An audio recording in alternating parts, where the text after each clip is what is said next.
Oh, what could have been. Welcome to Watch Mojo, and today we're counting down our picks for the top 10 Walking Dead characters who died too soon. For this list, we're looking at the characters from this post-apocalyptic horror TV show whose arcs were cut short by an untimely demise. These are based on their storyline potential, the strength of their personalities, and the roles they could have played had they survived. This should go without saying, but this video is full of spoilers. If you like what you're hearing, be sure to check out the full song at the link below.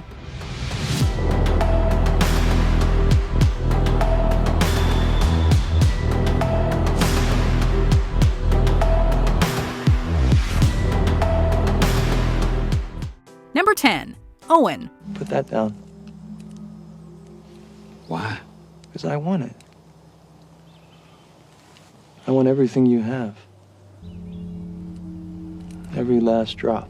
Without any clear motive, the Wolves wound up feeling rather generic, a group existing only to carry out a failed siege on Alexandria. Their leader, however, is the one wolf with actual depth. At first, he comes across as just another ruthless survivor looking out for number one, but when he's captured Morgan, he begins to show signs that he's capable of change. The reveal of Owen's name brings with it hope that he might be more than a mindless killer. I know I'm probably going to die. But if I don't, I am going to have to kill you, Morgan. Representing Morgan's philosophy that there's some good in everyone, Owen ends up getting bit in an attempt to save Dr. Denise's life. Owen's death cut his redemption arc short, but he seemed to be on the right path. Come on! Come on! Go! Number 9, Theodore Douglas, also known as T-Dog. Though this character was present for some major moments, The Walking Dead never fully capitalized on T-Dog's potential. Burdened with the guilt of having accidentally triggered Merle Dixon's abandonment, he spends the early days of the apocalypse unsure of his role. Come on, man. Make the trade. Please. And it's only near the end of his life that T-Dog really displays the strength of his character. With Rick and the group beginning to lose their empathy, he shows his sensitive nature by reminding them of their humanity. We send them off pack and we might as well execute them ourselves.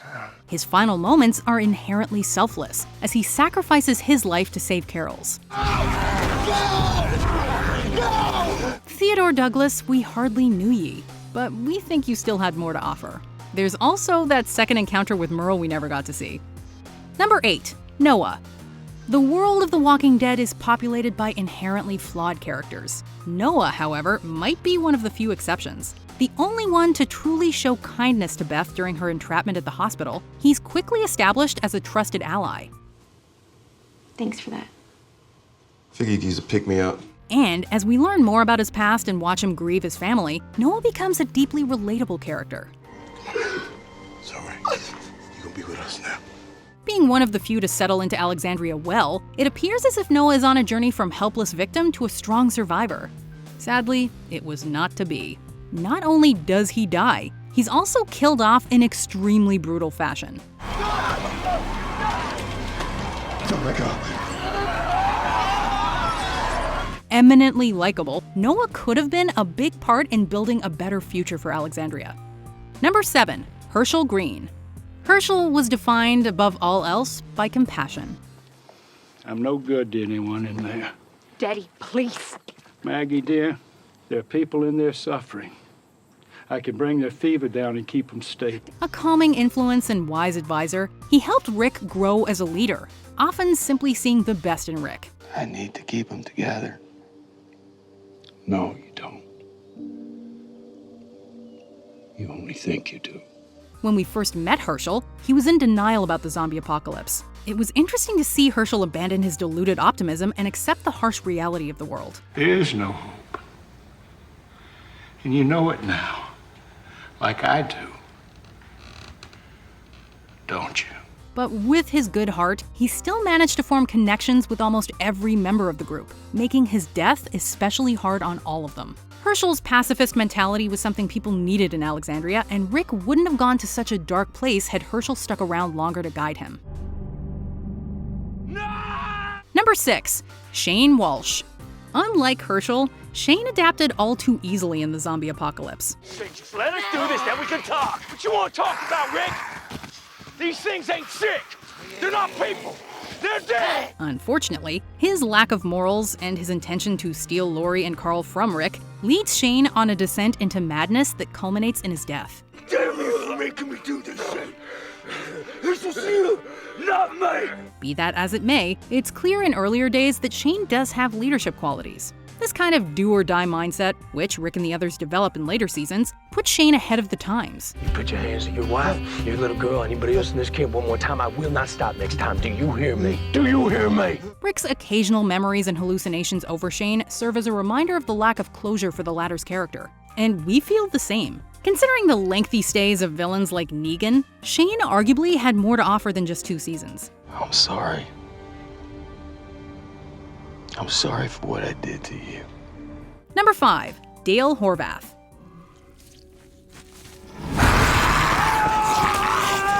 Let's just set aside the fact that his demise was basically Carl's fault. Dale was one of the first casualties of the TV series to deviate from the comics, and he meets his end much sooner than expected. During the group's stay at the farm, he's the only one who resists the urge to give in to the survivalist mentality and resort to killing. And this new world is ugly. It's harsh. It's a survival of the fittest. And that's a world I don't want to live in. Although this represents a sense of naivete on his part, Dale's voice of reason is vital in ensuring the characters don't abandon their humanity. While his relationship with Andrea becomes a romantic one in the comics, the TV series only hints at this connection. I don't want you here. Too bad. You don't get to do that. To come into somebody's life, make them care, and then just check out. And any hope of watching it develop is cut short with his surprise death. With hardly enough time given to mourn, Dale's passing is ultimately too quick to make the impact it should have. Number 4. Beth Greene. At first, Beth was portrayed as a sweet-natured and innocent girl. Beginning in season 4, however, her character development got more intense, with the many tragedies she'd seen redefining her as a person. I wish I could just change. You did. Not enough. With Daryl bringing out the rebellious side in Beth, she starts taking on a more active role in their fight for survival. Not only that, but her dynamic with Daryl also plants the seeds for a potential romantic connection between the two. Is that what you think? That's what I know. Beth really seemed to come into her own throughout the hospital arc, but just when it seemed that her ordeal was coming to an end, she's killed. I get it now. It's not only a devastating death, but also one that robbed viewers of the opportunity to see this new version of Beth continue her journey. Number 3. Merle Dixon. Redemption should not require death. Don't leave me, man! Don't leave me!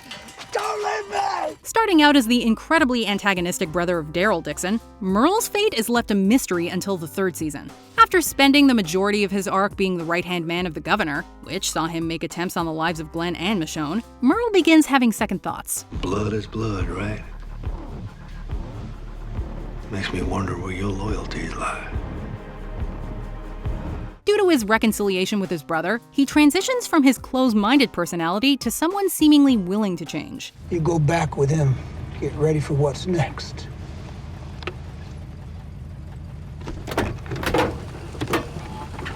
I got something I gotta do on my own. His zombified demise at the hands of Daryl is a tear-jerking moment, but also a reminder of everything else the character still had to offer. Merle's mix of comedy and intimidation felt utterly unique at this point in the series. Number 2. Carl Grimes. Having seen Carl adapt to this world from such a young age, it seemed that he was in it for the long haul. However, in one of the biggest deviations from the comic book storyline, Carl is infected by a stray walker, leading to his death. You put away your gun. You did it. So I could change. So I could be who I am now. This comes at the worst possible time, though, as Carl is in the process of realizing that living at the expense of other people's lives isn't right. Furthermore, Carl's connection to Negan, who is implied to view Carl as the son he never had, is ultimately left unresolved. If me dying could stop this, if it could make things different for us, for you, for all those other kids, it'd be worth it.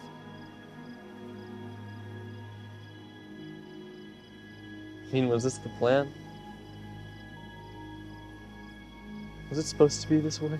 With Rick's departure in season 9, Carl would have been well positioned to take over the role as the main protagonist. His death leaves a gaping hole in the series. Before we memorialize our top Walking Dead character who died too soon, here are some honorable mentions. Tyrese Williams, because we just didn't see enough of this gentle giant.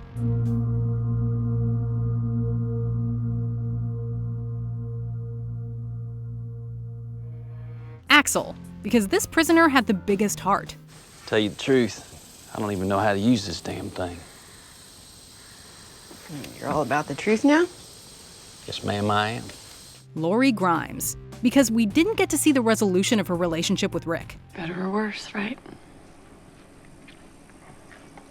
I mean, what are we gonna do? Hire lawyers and get divorced and split our assets? Abraham Ford, because this man still had a lot of fight in him. Hey! Come on! Get off of him!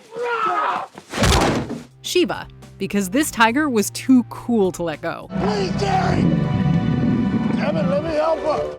Before we continue, be sure to subscribe to our channel and ring the bell to get notified about our latest videos. You have the option to be notified for occasional videos or all of them. If you're on your phone, make sure you go into your settings and switch on notifications.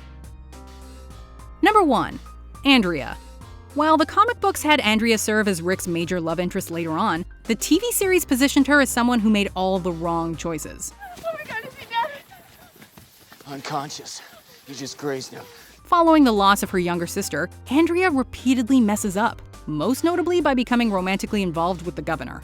Despite all her missteps, her heart is almost always in the right place, and after getting infected, she opts to sacrifice herself rather than risk harming her friends. I can do it myself. No. Oh, I have to. Well, I still can. That's all well and good, but Andrea's untimely demise eliminated any chance for her to really make up for her past mistakes. Andrea's death feels like it was played for shock value more than anything else, and there are major aspects of her personality that the series left unexplored. I'm sick of this. Sick of the lies. And I'm not gonna watch this town and my friends gun each other down. Do you agree with our picks? Let us know in the comments. And hey, if you're a fan of the song playing right now, be sure to check out the music video for it right here.